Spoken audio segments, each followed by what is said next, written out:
Hello everyone, स्वागत है आपका एक बार फिर से आपके अपने YouTube channel the future coaching में। जैसा कि आप सभी जानते हैं, हम लोग क्या कंटिन्यू कर रहे थे, हम लोग समास पढ़ रहे थे। ठीक है, तो हमने उसमें अवयवी भाव और तत्पुरुष समास दोनों को पढ़ लिया था। अब हम चलते हैं अपने बाकी बचे हुए समास की तरफ, जिसमें से हमारा पहला आ जाता है द्विगु समास। ठीक है, तो सबसे पहले हम बात करते हैं किसकी, द्विगु समास की। ठीक है, तो द्विगु समास हमारा क्या कहता है, इसकी क्या परिभाषा है। जैसा कि हम इसमें समास में हम पहले ही पढ़ चुके हैं कि दो पद होते हैं, पूर्व पद और उत्तर पद। कौन सा पद प्रधान है और क्यों है, किस वजह से ये क्या कहना चाहता है, अब हम डिस्कस करेंगे किसके बारे में, द्विगु समास के बारे में।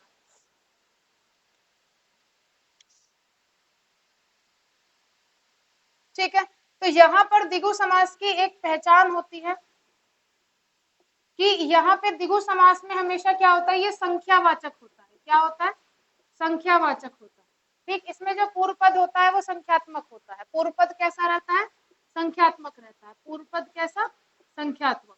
और कभी कभी आपका जो उत्तर पद है वो भी आपका कैसा मिलेगा, वो भी आपको संख्यात्मक ही मिलता है। ये कभी कभी कंडीशन बन जाती है, लेकिन पूर्व पद तो हमेशा ही संख्यात्मक रहता है। ठीक है, अब यहाँ पे संख्यात्मक एक चीज आ गई, तो यहाँ पे बात की जाती है कि भाई प्रधान पद कौन सा है। ठीक है, बात किसकी होती है कि प्रधान पद कौन सा है। प्रधान पद वो होता है जिसके बारे में बात की जाती है। ठीक है,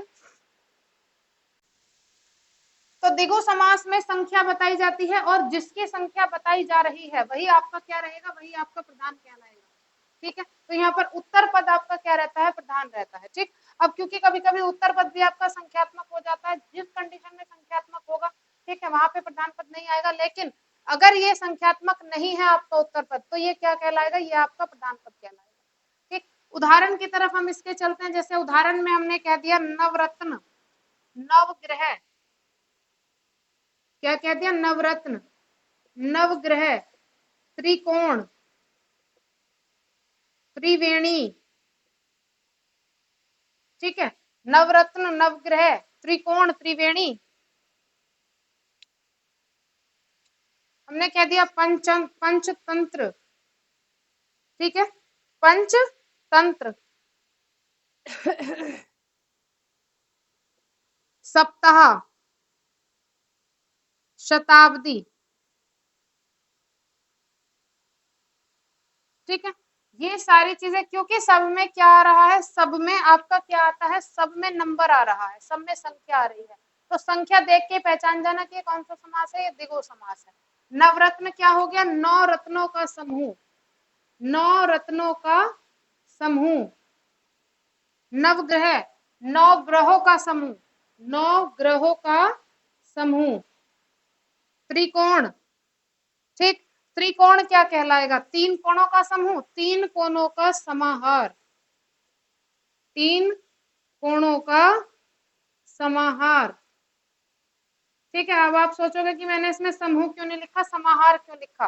देखो, ये 9 ग्रह का एक समूह हो गया, ये जुड़े हुए नहीं है आपस में। ठीक है, लेकिन अगर 3 कोणों की बात करूंगी तो वो किसी एक रेखा से जुड़े हुए हैं। तीनों कोण किसी एक रेखा से जुड़े हुए हैं, इसीलिए वो चीजें समाहार कहलाती हैं। और जो चीजें ग्रुप में रहती हैं, अलग अलग रहती हैं, वो हमारी क्या कहलाती है, समूह कहलाती है। ठीक है, क्लियर है, इसीलिए इसको मैंने समाहार लिखा और इसे क्या लिखा, समूह लिखा। त्रिवेणी, 3 वेणियों का समूह, 3 वेणियों का समूह। पंचतंत्र, 5 तंत्रों का समूह, या इसको हम कह सकते हैं सॉरी, 5 तंत्रों का समूह। सप्ताह, 7 दिनों का समूह, 7 दिनों का समूह। ठीक, यहाँ समूह में हमेशा एक चीज याद रखना, समूह में सारी चीजें अलग अलग आती हैं। ठीक है, उनके नाम अलग होंगे, उनकी पहचान अलग होगी। ठीक है, उनका कार्य अलग होगा, लेकिन समाहार में वो एक जैसा रहता है। अगर कोणों की बात की तो कोण एक जैसे ही रहेंगे। ठीक है, बस उनका नंबर बदल सकता है, लेकिन रहेंगे किसी एक चीज से जुड़े हुए।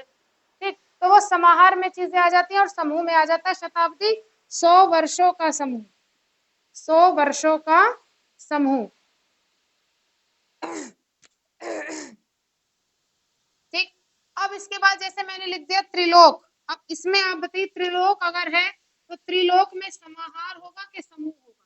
ठीक है, 3 लोगों की बात की जा रही है जो कि आपस में कहीं ना कहीं से तीन लोक हैं, राइट, कहीं ना कहीं लोक ही हैं, एक पृथ्वी लोक कहो, स्वर्ग लोक कहो, नरक लोक कहो, पाताल लोक कहो, है तो लोक ही, ठीक है, जहाँ पे रहने की जगह है। तो तीन लोकों का समाहार होगा, वो जिसने पूरी पृथ्वी को क्या बना दिया, पूरे एक ब्रह्मांड को बनाया हुआ है, तो वो क्या कहला दिया, तीन लोकों का समाहार। ठीक है, तो ये समाहार और समूह में क्या होता है, डिफरेंस होता है। ठीक है, क्लियर है इतनी चीज।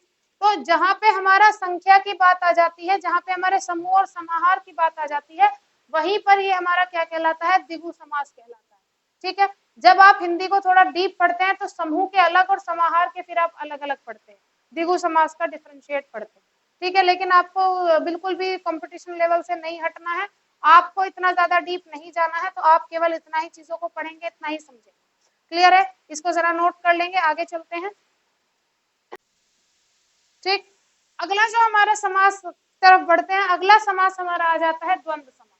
देखो, द्वंद्व जैसे कि नाम से ही हमें पता चल जाता है कि ये क्या है, द्वंद्व समास। द्वंद्व का मतलब क्या होता है कि कुछ चीजें एक दूसरे के साथ विलोमार्थक शब्द में है, राइट, कि कुछ चीजों में आपस में क्या है, द्वंद्व है, तो वो हमारा किस में आ जाता है, द्वंद्व समास में आ जाता है। यहाँ पे एक चीज बहुत बढ़िया होती है कि यहाँ पे दोनों पद प्रधान होते हैं। दोनों पद कैसे हैं, प्रधान होते हैं। ठीक, कोई ना बड़ा ना कोई छोटा, क्योंकि दोनों ही आप एक दूसरे से क्या है, अलग अलग हैं, लेकिन किसी ना किसी वजह से साथ में जुड़े हुए हैं। ठीक है, तो जैसे हमने कह दिया दोनों पद प्रधान है, यहाँ पर इस तरह के समास में विलोम शब्दों का उपयोग बहुत ज्यादा किया जाता है। विलोम शब्दों का क्या रहता है, बोध होता है। ठीक है, द्वंद्व का मतलब होता है लड़ाई, तो जो दो चीजें आपस में जिनकी नहीं बन पा रही है तो उसको हम कहते हैं द्वंद्व। और जहां पर जब ये दो चीजें एक सामसिक किसमें आ जाती है, सामसिक शब्द के रूप में आती हैं, तब ये हमारा द्वंद्व समास कहलाता है। क्लियर है इतनी बात। उदाहरण के तौर पर जैसे हम देखते हैं, हमने कह दिया पाप पुण्य, अब इसमें एक योजक चिन्ह का इस्तेमाल किया जाता है। किसका इस्तेमाल किया जाता है, एक योजक चिन्ह का इस्तेमाल किया जाता है, जो कि होता है ये। ठीक है, अब पाप पुण्य, अपना पराया, अपना पराया, माता पिता, ठीक है, अच्छा बुरा। ठीक, अब ये जब हम इसको क्या करेंगे, इसका हम जब समास विग्रह करते हैं, तो समास विग्रह करने पर इस तरह के जो शब्द होते हैं वो सारे शब्द हमारे या, और, अथवा, एवं, इन शब्दों के जुड़ने से, इन शब्दों के उपयोग से क्या किए जाते हैं, इन शब्दों का विग्रह किया जाता है, समास विग्रह किया जाता है। तो जब इनको सामसिक से किसमें बनाया जाता है, समास विग्रह में बनाया जाता है, तो समास विग्रह करने के लिए, उनको वाक्य बनाने के लिए हम इन शब्दों का इस्तेमाल उसमें करते हैं। ठीक है, जैसे हमने कह दिया पाप पुण्य, पाप और पुण्य। ठीक है, पाप और पुण्य, अपना पराया, अपना और पराया। ठीक है, या अपना या पराया। ठीक, माता और पिता। ठीक, अच्छा या बुरा। ठीक है, अच्छा या बुरा। तो जहां पे चॉइस आ जाती है कि काम एक ही करना है, तो वहां पे या का इस्तेमाल करते हैं। जहां पे कोई चीज नहीं है कि अलग नहीं कर सकते, साथ में ही रहनी है, उसमें हम और का इस्तेमाल करते हैं। ठीक है, क्लियर है इतनी चीज। तो ये हमारा किस में आ जाता है, द्वंद्व समास में आता है, जिसमें हमारी दोनों चीजें क्या रहती हैं, अलग अलग रहती हैं। विलोम शब्दों का इसमें बोध मिलता है, योजक चिन्ह का हम इसमें इस्तेमाल करते हैं। ठीक है, इनकी जरा, ये बहुत आसान होता है, द्वंद्व द्विगु बहुत आसानी से समझ में आ जाते हैं, इनमें कोई परेशानी नहीं होती। एक में नंबर है, एक में विलोम शब्द है। ठीक है, क्लियर है इतनी चीज, यहाँ तक इसको जरा नोट करेंगे। ठीक, जैसे हमने कह दिया कुछ तरह के शब्द आ जाते हैं, जैसे हमने कह दिया जलवायु, तो जो जलवायु है ये जल और वायु लिखा जाएगा, है ना। तो जलवायु क्या है, दोनों ही विलोमार्थक शब्द हो जाते हैं, जल और वायु।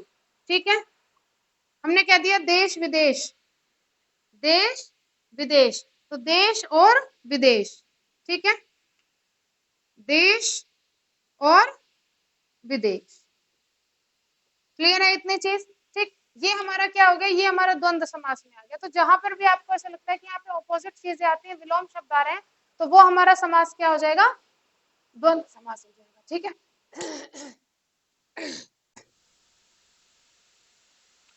नेक्स्ट हमारा आता है कर्मधारय समास।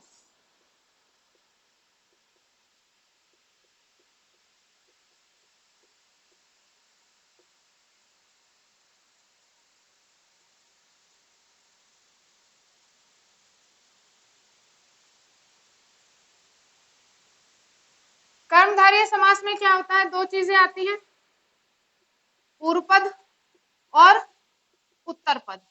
ठीक है, अब पूर्व पद और अगर उत्तर पद की हम बात करते हैं तो यहाँ पे दो चीजें आती हैं, एक आता है विशेषण और दूसरा आता है विशेषस्य। ठीक है, तो यहाँ पे जो उत्तर पद होगा यही हमारा कौन होता है, यही प्रधान पद होता है। उत्तर पद ही क्या होता है, प्रधान पद होता है, जिसके बारे में बात की जाती है। और यही उत्तर पद हमारा लिंग वचन में कैसा रहता है, लिंग वचन में समान रहता है। ठीक, यहाँ पर बात की जाती है विशेषण की और विशेषस्य की बात की जाती है। चंद्रमुखी, चांद के जैसा मुखड़ा, दही बड़ा, दही में डूबा हुआ वड़ा। ठीक है, तो इस तरह के शब्दों का हम इसमें इस्तेमाल करते हैं। पूर्व पद उत्तर पद, इसमें विशेषण और विशेषस्य होते हैं। लिंग वचन समान रहता है उत्तर पद का, उत्तर पद ही आपका क्या रहता है, प्रधान पद रहता है। क्लियर है, ये हमारा क्या हो गया, कर्मधारय समास हो गया। ठीक, उदाहरण की तरफ चलते हैं, जैसे हमने अभी उदाहरण बोले कौन से, चंद्रमुखी। यहाँ पे उपमेय और उपमान चलता है। उपमेय उपमान आप जानते हैं कि जहां पे आप किसी चीज की तुलना करते हैं या किसी चीज के साथ किसी की समानता दिखाते हैं। चंद्रमुखी हमने कह दिया, चंद्रमा के समान मुख वाली। ठीक है, रत्नगिरी, जैसे रत्नों में जैसे क्या होता है, गिरी, यानी कि रत्नगिरी का मतलब है तो ऐसा पर्वत जिसपे रत्न मिलते हैं। ठीक है, रत्नागिरी उसको कहते हैं। ठीक है, उदाहरण के तौर पे जैसे हमने कह दिया कि भाई चंद्रमुखी, ठीक है, या हमने कह दिया दही बड़ा। ठीक, तो यहाँ पे क्या की जाती है, विशेषता बताई जाती है विशेषस्य की। राइट, तो यहाँ पे दो चीजें आ गई, विशेषण और विशेषय। विशेषस्य कौन हो गया कि जिसके बारे में बात की जाती है, मुख के बारे में बात की जा रही है, तो विशेषस्य हो गया। विशेषण क्या हो गया, चंद्रमा हो गया। उपमा किससे दी जा रही है, चंद्रमा से दी जा रही है। ठीक है, तो यहाँ पे चंद्रमा कौन हो गया, विशेषण हो गया कि सुंदर है, किसके समान, चंद्रमा के समान सुंदर है। ठीक है, हमने कह दिया गुरुदेव, चरण कमल। ठीक है, तो इनका जब हम समास विग्रह करेंगे, ये सामसिक शब्द हो गए, समास विग्रह करने पर कहेंगे चंद्रमा के समान मुख वाली, चंद्रमा के समान मुख वाली, तभी तो वो चंद्रमुखी कहलाई। ठीक है, दही वड़ा, दही में डूबा हुआ वड़ा। ठीक है, गुरु के समान, गुरु के तुल्य कौन होते हैं, देव। ठीक है, चरण कमल, कमल के समान चरण है जिसके। ठीक है, कमल के समान, कमल के समान चरण। ठीक है, ऐसे ही गुरुदेव का होगा देव तुल्य। देव तुल्य को हमने क्या कहा, गुरु कहा, अध्यापक कहा, क्योंकि हर जगह देव नहीं आ सकते ना समझाने के लिए, तो वहां पे कौन सॉरी किसका इस्तेमाल किया जाता है, गुरु का इस्तेमाल किया जाता है। तो जो आपको क्या दे, ज्ञान सिखाए। राइट, जो आपको ये बताए कि आपको इस समाज में जो धर्म कार्य है वो किस तरह से करने चाहिए, या अपने मार्ग को प्रशस्त करने के लिए किस तरह का आपको अध्यापन या किस तरह का अध्ययन आपको करना चाहिए। राइट, कौन सी चीजें आपको अपनानी चाहिए। ठीक है, तो गुरुदेव किसके तुल्य होते हैं, जो गुरु होते हैं वो देव के समान होते हैं, जो आपको सही रास्ते पर लेकर जाते हैं। ठीक है, वरना तो आप पढ़ते ही चले जाओगे, कुछ भी आपको समझ में नहीं आने वाला और सारी चीजें वहीं की वहीं रहेंगी जहाँ पे आप थे। ठीक है, इसीलिए बार बार कहती हूँ कि रिवीजन पे ज्यादा ध्यान दो, की नोट्स पे ज्यादा ध्यान दो, डिस्क्रिप्शन आपको कहीं से भी मिल जाएगा। ठीक है, तो इसलिए ज्यादा से ज्यादा यही मेरी कोशिश रहती है कि शॉर्ट में ज्यादा पढ़ाया जाए, ताकि वो चीजें आपके की नोट की तरह भी काम करें, आपको डबल डबल मेहनत ना करनी पड़े। तो ध्यान रखना इस चीज का कि कहीं पे भी इस तरह से आपको डिस्क्रिप्टिव जो भी चीजें आपको मिलती हैं उनको की नोट में कन्वर्ट कर लो। ठीक है, क्लियर है इतनी चीज। ये इसका किसका हो गया, कर्मधारय का। अब हमारा बचता है केवल एक, जो होता है बहुव्रीहि समास। इसको जरा नोट कीजिए, फिर बहुव्रीहि समास को देखते हैं।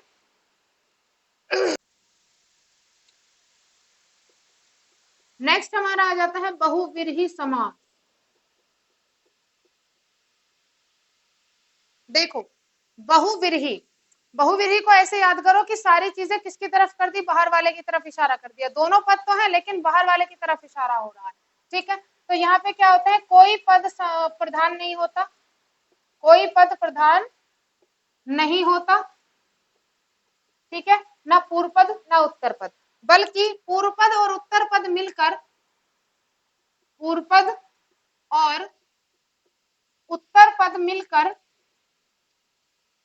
किसी तीसरे पद की तरफ इशारा करते हैं।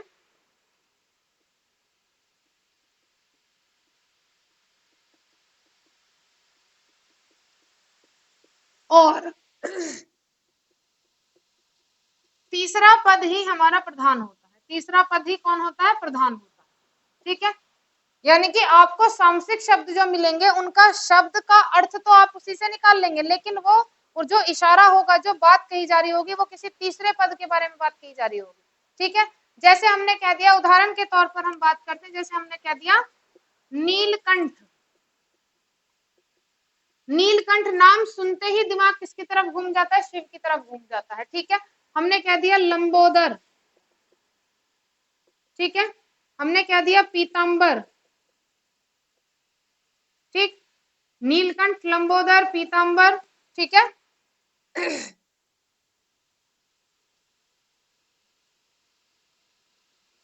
हमने कह दिया त्रिनेत्र, दशानन। ठीक, नीलकंठ हो गए, लंबोदर, पीतांबर, त्रिनेत्र, दशानन। अब आप एक चीज यहाँ पे देखिएगा। ठीक है, अगर मैं नीलकंठ का समास विग्रह करती हूँ तो कहते हैं नीला है जिसका कंठ। नीला है कंठ जिसका, इशारा किसकी तरफ हुआ? शिव की तरफ। ठीक है, लंबोदर, लंबा है उदर जिसका, इशारा किसकी तरफ हुआ? गणेश। राइट। पीतांबर, पीले वस्त्र हैं जिसके, किसकी तरफ इशारा हुआ? कृष्ण की तरफ। ठीक है, त्रिनेत्र, तीन नेत्र हैं जिनके, तीन नेत्र हैं जिनके, इशारा किसकी तरफ हुआ? अगेन शिव की तरफ। ठीक है, भाई त्रिनेत्रधारी तो वही है। ठीक, दशानन, 10 आनन वाला, 10 आनन है जिसके, आनन मतलब सिर, दिमाग। ठीक है, 10 आनन है जिसके, तो दशानन कौन हुआ? जिसके 10 व्यक्तियों के जितना जो दिमाग लेके बैठा है वो दशानन कहलाता है। यानी कि जिसकी किसकी तरफ इशारा हो रहा है? रावण की तरफ इशारा हो रहा है। ठीक है, 10 सर नहीं थे रावण के कभी भी, 10 दिमाग थे। 10 व्यक्तियों के जितना जितना 10 ब्रिलियंट व्यक्तियों का दिमाग होता है उतना केवल इस एक पर्सन के पास था, इसीलिए इनको दशानन कहा जाता था। ठीक है, दश आनन का मतलब सिर नहीं होता, आनन का मतलब होता है बुद्धि, मति। तो जिसके पास 10 व्यक्तियों वाली मति हो, 10 ब्रिलियंट व्यक्तियों वाली मति हो, उसको रावण कहा जाता है, उसको दशानन कहा जाता है। पता नहीं कहाँ से पढ़ के 10 सर बना दिया। 10 सर कैसे हो सकते हैं? लॉजिकली भी सोच के देखो, किसी व्यक्ति के 10 सर हो सकते हैं? हो ही नहीं सकते हैं बिल्कुल भी। ये तो कहीं से कहीं तक भी एक म्यूटेशन भी नहीं कह सकते कि म्यूटेशन हो गया। राइट, तो इनके पास 10 व्यक्तियों के जितना दिमाग था अकेले बंदे के पास, इसीलिए इनको दशानन कहा जाता था। 10 सिर नहीं थे इनके कि यहाँ से 5 सिर इधर 5 सिर इधर निकाल दिए 10 सर हो गए, ऐसा नहीं होता है कहीं पे भी। ठीक है, उल्टा सीधा कुछ भी छाप देते हैं, कुछ भी पढ़ लेते हो और कुछ भी मान लेते हो।